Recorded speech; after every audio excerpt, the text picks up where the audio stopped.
Good morning students. আজি আৰু এটা নতুন পাজল লৈ আহিছো সোৱা আগতে প্ৰশ্নটো চাই লোৱা যদি 7 ইকুয়াল টু এইটো হয় 8 ইকুয়াল টু যদি এই নাম্বাৰটো হয় তেন্তে 9 ইকুয়াল টু কিমান ওলাব হৈছে 10 ইকুয়াল টু কিমান আমাক উলিয়াব দিছে তোমালোকে এনেকা ধৰণৰ প্ৰশ্ন যেতিয়া দিব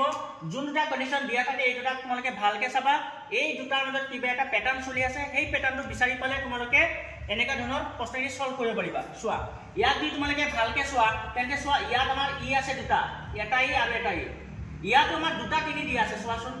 ইয়াত আকৌ ই দিয়া আছে ই ফলনি তিনি দিয়া আছে ইয়াৰ পৰা আমি ক্লিয়াৰলি কি ক'ব পাৰো মানে আমাক ইৰ ভ্যালু দিয়া আছে তিনি ডাইৰেক্ট ইৰ ভ্যালু ডাইৰেক্ট আমাক তিনি দিয়া আছে তাৰ মানে আমাৰ এই প্ৰথম যোনটো 2 দিয়া আছে এইটো 2 টো হ'ব কি আমাৰ s ৰ ভ্যালু মানে s প্ৰথমত আছে 2 টো প্ৰথমত আছে মানে s ৰ ভ্যালু ইয়াত দিয়া আছে 2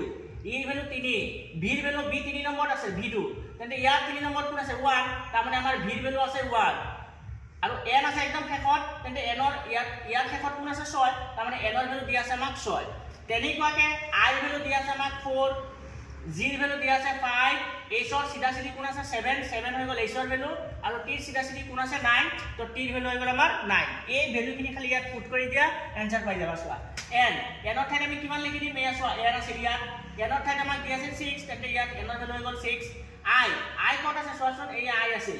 I আছিল 2 নম্বৰত 2 নম্বৰত কিমান দি আছিল 4 মানে ইয়াত আমি i ঠাইত লিখি দিম 4 আকৌ n ৰ ঠাইত কিমান লিখি দিম 6 আকৌ e ঠাইত সোৱা e ইয়াত আছিল 1 নম্বৰত এয়া সোৱা ইয়াৰো 1 নম্বৰত কোন আছে 3 তাৰ মানে e ৰ ভ্যালু হৈ গল আমাৰ 3 তো 9 ইকুয়াল টু হৈ গল কিমান 6463 সেম প্যাটাৰ্ন ফলো কৰি তোমালোকে 10 ইকুয়াল টু কিমান হয় জনাই দিবা কমেন্টত।